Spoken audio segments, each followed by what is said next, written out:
बिस्मिल्लाहिर्रहमानिर्रहीम अस्सलाम वालेकुम। This is Asad.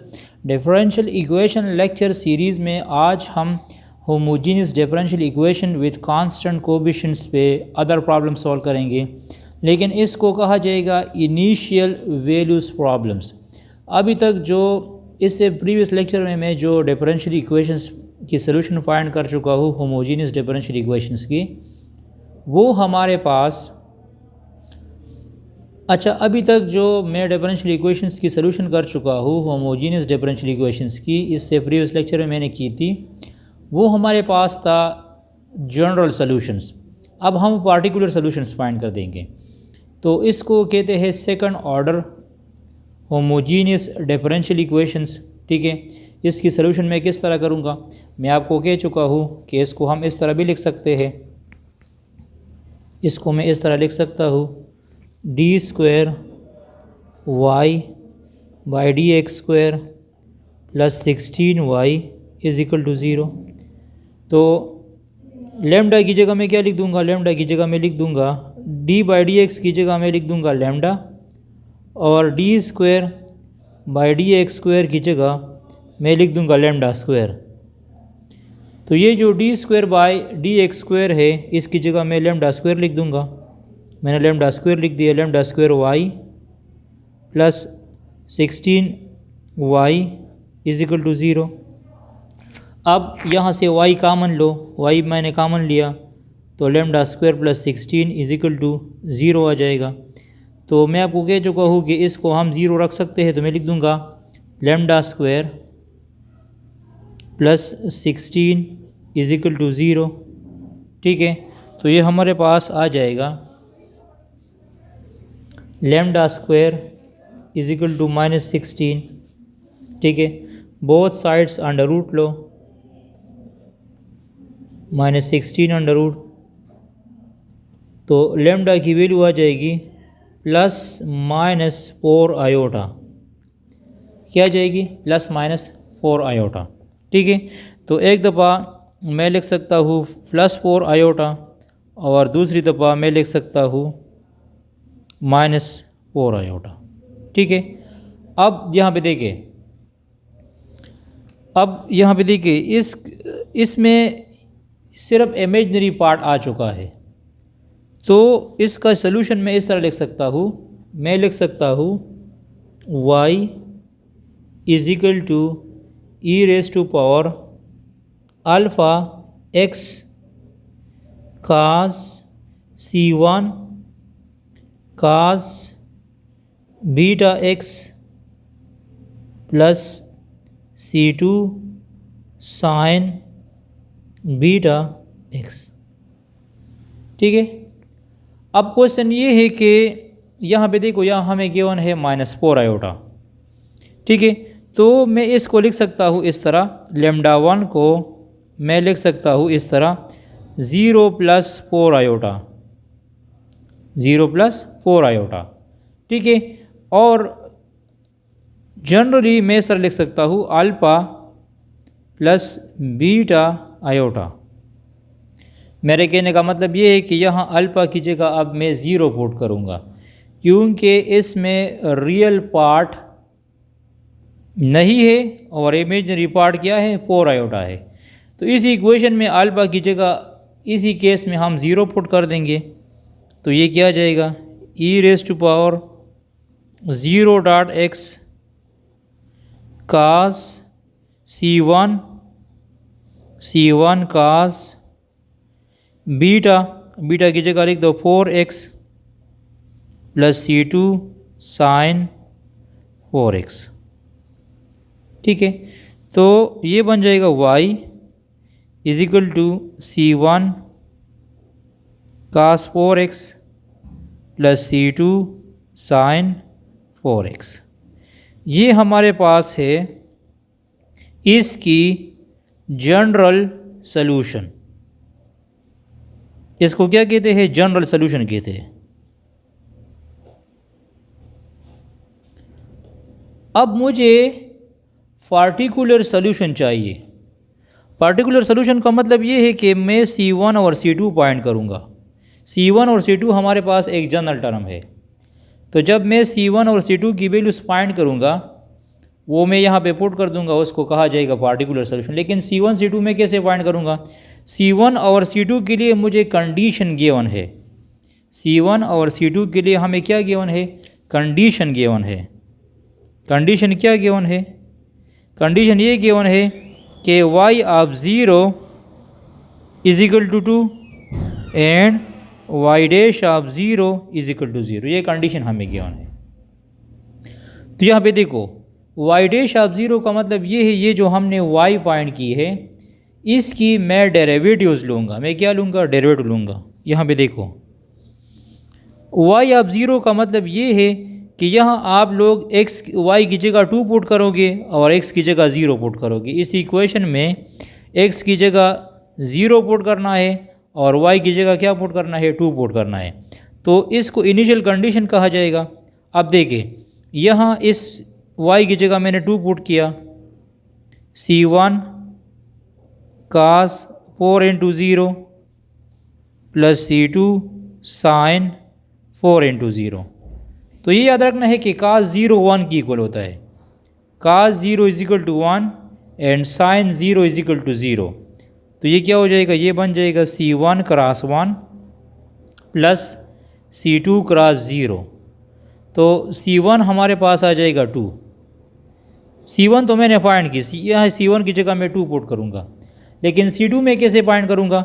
यहाँ पे देखो, यहाँ पे कंडीशन ये गिवन है y dash of 0 is equal to 0।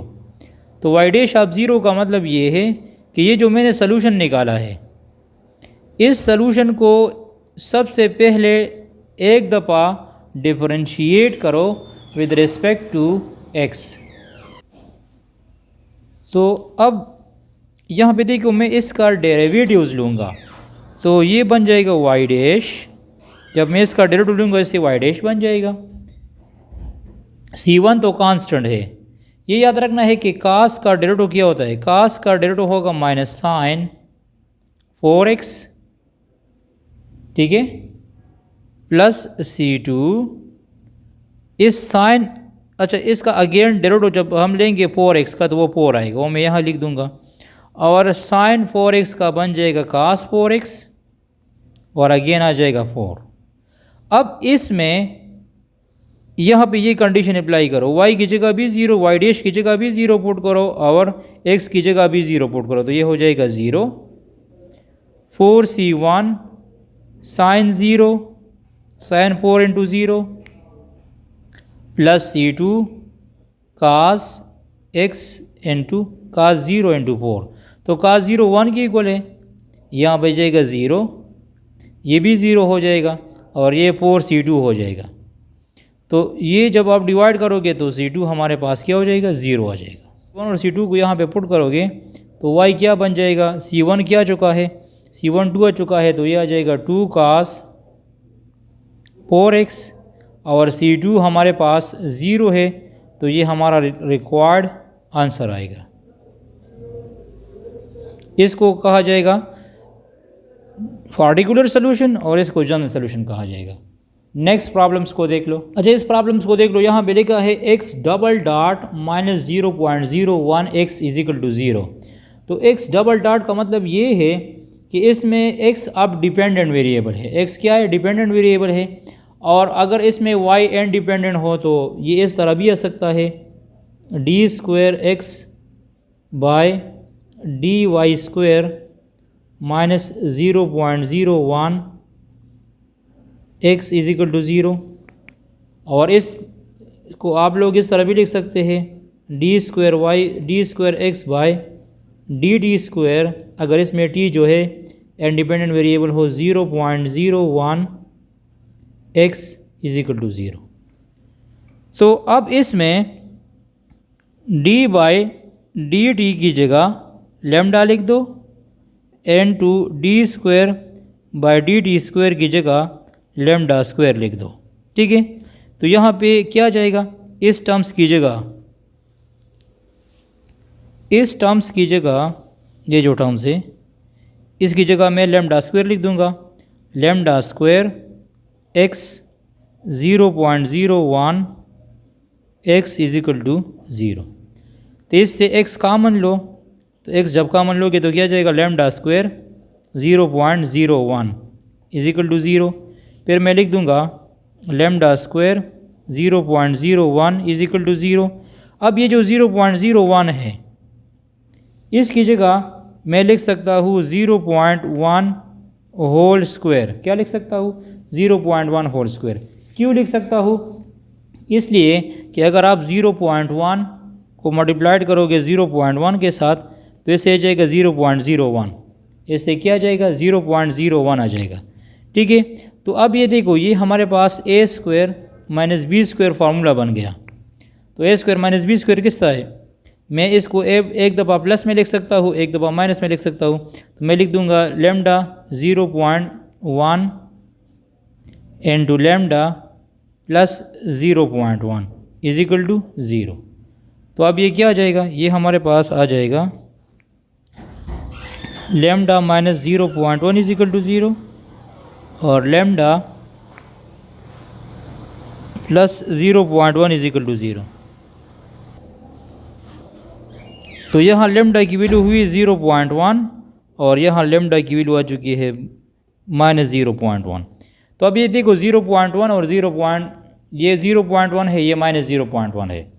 तो स्पेशल केस के मुताबिक जब ये दोनों सेम होंगे और सिर्फ माइनस का फ़र्क होगा तो फिर हम सोल्यूशन इस तरह लिख देंगे y is equal to C1 cos hyperbolic lambda x plus C2 sine hyperbolic lambda x तो t into sine hyperbolic lambda t. यहाँ पे x खुद डिपेंडेंट वेरिएबल है तो मैं क्या लिख दूंगा, cos hyperbolic lambda t plus C2 sine hyperbolic lambda t. तो फिर लैम्डा की जगह तो 0.1 लिखना है, लैम्डा की जगह क्या लिखना है, 0.1 लिखना है और बाकी टी सेम आएगा। तो ये हमारा रिक्वायर्ड आंसर हुआ। नेक्स्ट प्रॉब्लम्स को देख लो। y triple prime minus 6y double prime plus 11y prime minus 6y is equal to 0, या इसको मैं इस तरह लिख सकता हूँ d cube y by d x cube minus 6 d square y by d x square plus 11 d y by d x minus 6y is equal to 0। ठीक है, इसमें कैरेक्टरिस्टिक इक्वेशन या ऑक्सिलरी इक्वेशन हम किस तरह बनाएंगे, मैं आपको कह चुका हूँ कि डी बाई डी एक्स की जगह लिखना है lambda, d square y by d x square की जगह लिखना है lambda square and d cube by d x cube की जगह लिखना है लैम्डा क्यूब। तो d cube by d x cube की जगह लैम्डा क्यूब लिख दो, lambda cube y minus 6 lambda square y plus 11 lambda y minus 6y is equal to 0। इससे y कामन लो, तो y मैंने कामन लिया तो क्या बना, lambda cube minus 6 lambda square plus 11 lambda minus 6 is equal to 0। अब देखिए ये हमारे पास जो इस y को छोड़ दो, lambda cube minus 6 lambda square plus 11 lambda minus 6 is equal to 0।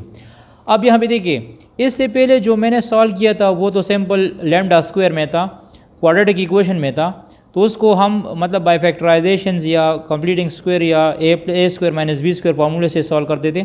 लेकिन यहाँ मैं लैम्डा की वैल्यू किस तरह फाइंड करूँगा। ठीक है, तो ये जो हमें इक्वेशंस गिवन है, अगर इस इक्वेशन में सपोज़ मैं लैम्डा की जगह 1 पुट करूँ, सपोज़ लैम्डा की जगह मैं क्या पुट करूँगा, 1 पुट करूँगा, तो देखो ये क्या बन जाएगा, लैम्डा की जगह जब मैं 1 पुट कर दूँगा तो यहाँ आ जाएगा 1 cube minus 6 into 1 square plus 11 into 1 minus 6 is equal to 0। और 1 मैंने क्यों पुट किया, 1 मैंने इसलिए पुट किया कि मैं देखता हूँ कि लेफ्ट हैंड साइड और राइट हैंड साइड इक्वल आते हैं कि नहीं आते। लैम्डा इज इक्वल टू 1 के लिए आप लैम्डा की जगह 2 भी ट्राई कर सकते हैं, 3 भी पुट कर सकते हैं, लेकिन चलो हम 1 पे ट्राई करते हैं। अगर मैं लैम्डा की जगह 1 पुट करूँगा तो शायद इससे 0 आ सकता है या नहीं आ सकता। तो यहाँ आ जाएगा -1 minus 6 plus 11 minus 6 is equal to 0। तो 1 प्लस 11 से 12 आ जाएगा और -6 माइनस 6 से -12 आ जाएगा। तो left hand side is equal to right hand side. तो एक लैम्डा की वैल्यू हमारे पास हुई 1 और यहाँ पे मैं 3 वैल्यूज़ फाइंड करूँगा। यहाँ पे देखो, यहाँ पे जब लेमडा स्क्वायर आएगा ना इक्वेशन में, तो वहाँ पे सिर्फ 2 वैल्यूज़ थी, अब मुझे 3 वैल्यूज़ चाहिए। कितनी वैल्यूज़ चाहिए? तो सपोज़ ये कंसिडर करो कि एक वैल्यू हमारे पास हुई लेमडा इज इक्वल टू 1, ठीक है। अब यहाँ पे देखिए बाकी वैल्यूज़ मैं कैसे फाइंड करूँगा, मैं यूज़ करूँगा सिंथेटिक डिवीजन। क्या यूज़ करूँगा? सिंथेटिक डिवीजन यूज़ करूँगा। सिंथेटिक डिवीजन किस तरह होता है? सिंथेटिक डिवीजन मैं इस तरह लिखता हूँ ना, यहाँ पे देखो, ये जो हमारे पास इक्वेशन है, ठीक है, यहाँ लेमडा क्यूब से पहले क्या लिखा है? 1 लिखा है, वो मैं इधर लिख दूंगा।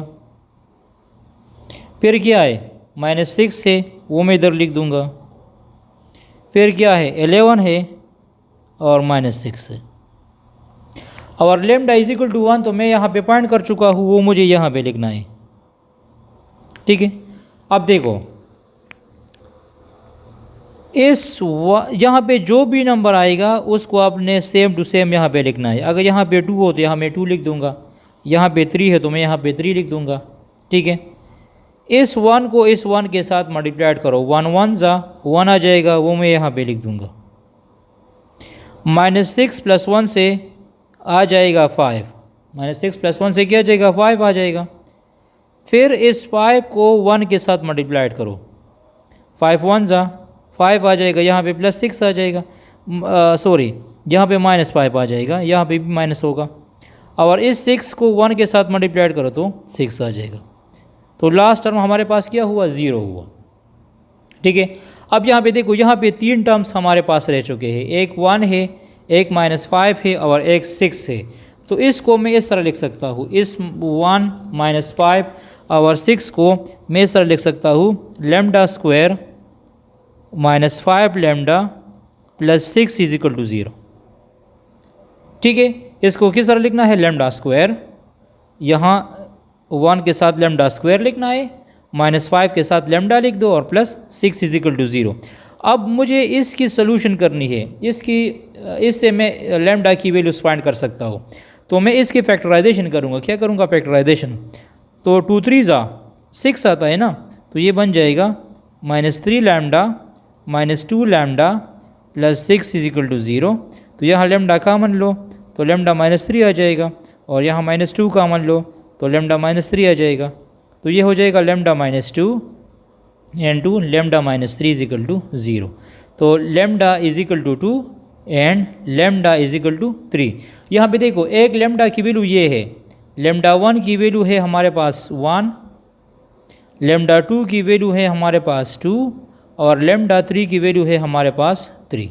3 वैल्यूज़ आ चुके हैं लेमडास की।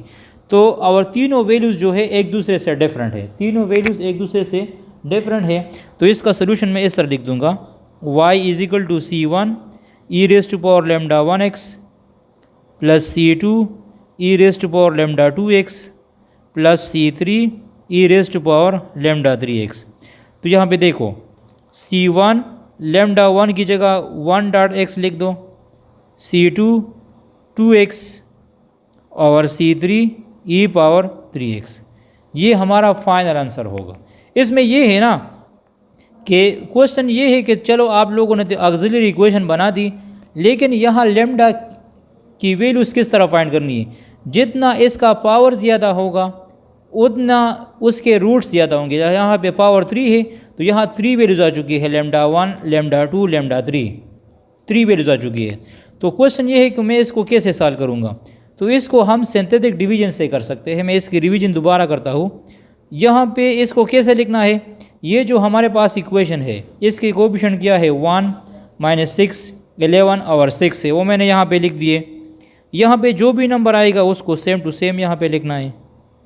1 1 ज़ा 1, -6 + 1 से -5 आएगा, ठीक है। फिर -5 को 1 के साथ मल्टीप्लाइड कर दो, -5 आ जाएगा, और 11 -5 से 6 आ जाएगा। इसमें ये है ना सिंथेटिक डिवीजन, यहाँ पे मुझे ऐसा टर्म लेना है कि ये जो लास्ट टर्म होगा ये उसकी मदद से 0 होगा।